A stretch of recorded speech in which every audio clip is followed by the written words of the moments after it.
भारी संख्या में जोधपुर के मेरे उपस्थित भाइयों और बहनों, मैं इस धरा को नमन करता हूं जिस धरा ने विदेशी आक्रांताओं को नाकों चने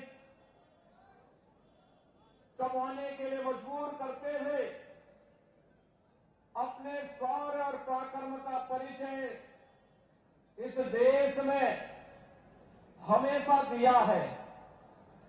भाइयों बहनों, वीर दुर्गादास राठौर का नाम भारत के उन महान वीरों में हमेशा स्वर्णाक्षरों में लिखा जाता है जिन्होंने विदेशी हुकूमत से हमेशा लोहा लेते हुए न केवल मातृभूमि के प्रति बल्कि स्वामी भक्ति कैसे होनी चाहिए इसका एक उदाहरण दिया और जोधपुर का नाम वापस कराने में भी इस महान योद्धा का अप्रतिम योगदान है। मैं नमन करते हुए, इस धरा को नमन करते हुए आप सबका हृदय से अभिनंदन करता हूं, स्वागत करता हूं।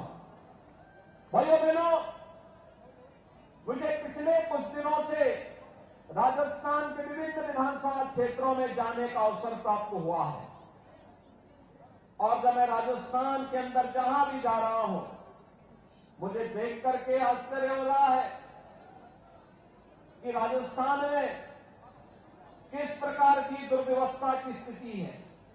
हर एक ओर लोगों में असुरक्षा का वातावरण, अराजकता और ऐसे लगता है जैसे सरकार न होकर के कोई माफियागिरी पूरे राज्य के अंदर संचालित हो रही हो। भाइयों बहनों, 5 वर्ष राजस्थान के, वास्तव में अगर राजस्थान के इतिहास को अगर आप देखेंगे, जिस राजस्थान का अपना एक गौरवशाली इतिहास रहा है, शौर्य पराक्रम के लिए, भक्ति और शक्ति के लिए, कला और अपनी कलाकृतियों के लिए इस राजस्थान की अपनी एक पहचान थी। आज वह राजस्थान करा रहा है, एक वेदना है और वह वेदना किसी और ने नहीं दी। यहां राजस्थान में 5 वर्ष पहले चुनी गई सरकार ही उस वेदना का कारण है। भाइयों बहनों, जहां जा रहे हैं, एक तरफ राजस्थान के अंदर अव्यवस्था, अराजकता, गुंडागर्दी, कर्फ्यू, दंगे और दूसरी ओर अगर हम भारत का देखते हैं, पूरे देश के अंदर देखते हैं, प्रधानमंत्री मोदी जी के नेतृत्व में एक नए भारत का दर्शन होता है। वैश्विक मंच पर जब मोदी जी जाते हैं, भाइयों बहनों, हम सब इस बात को देखते हैं, वह देश, उस देश के राष्ट्र प्रमुख पलक पावड़े बिछा करके प्रधानमंत्री मोदी जी का स्वागत करते हैं, उनका अभिनंदन करते हैं। यह सम्मान केवल मोदी जी का नहीं है, यह सम्मान भारत की 142 करोड़ लोगों के गौरव को बढ़ाता है। भाइयों बहनों, देश की सीमाएं सुरक्षित नहीं है, पूरी तरह भारत अपने आप को सुरक्षित महसूस कर सकता है।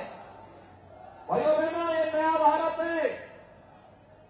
2014 के पहले जो घुसपैठ होती थी, जो आतंकी वारदात होती थी, ये पूरी तरह बंद हुआ है। 2014 के बाद आप देख रहे होंगे, ये नया भारत किसी को छेड़ता नहीं है, लेकिन अगर कोई छेड़ी देता है तो उसको छोड़ता भी नहीं है। ये नया भारत है और इस नए भारत को हम सब महसूस कर रहे हैं। भाइयों बहनों, कांग्रेस ने समस्या दी, मोदी जी के नेतृत्व में नए भारत ने समाधान दिया। आतंकवाद की समस्या कांग्रेस की देन, लेकिन धारा 370 समाप्त करके उसका समाधान मोदी जी के द्वारा दिया गया। भाइयों बहनों, देश के अंदर नक्सलवाद कांग्रेस की देन, लेकिन नक्सलवाद की समस्या का समाधान गरीब कल्याणकारी योजनाओं के माध्यम से मोदी जी ने उसका समाधान दिया। कांग्रेस ने अवगाहवाद दिया, मोदी जी ने कनेक्टिविटी के माध्यम से उसका समाधान दिया। कांग्रेस ने देश के अंदर गरीबी दी, अव्यवस्था दी, अविश्वास दिया। मोदी जी ने देश के अंदर सभी लोगों को समान सुविधा का अधिकार देकर के हर व्यक्ति के सम्मान की रक्षा की। तुष्टीकरण के नाम पर कांग्रेस ने जिस प्रकार की व्यवस्था फैलाई थी, हमें आश्चर्य होता है। 2014 के पहले कांग्रेस की सरकारें एक ही बात तो करती थी, एक ही बात कहती थी कि देश के संसाधनों पर पहला अधिकार मुसलमानों का।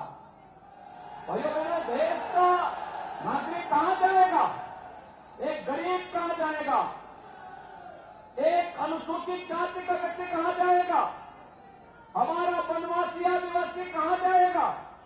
पिछड़ी जाति का व्यक्ति कहां जाएगा? अन्नदाता किसान कहां जाएगा?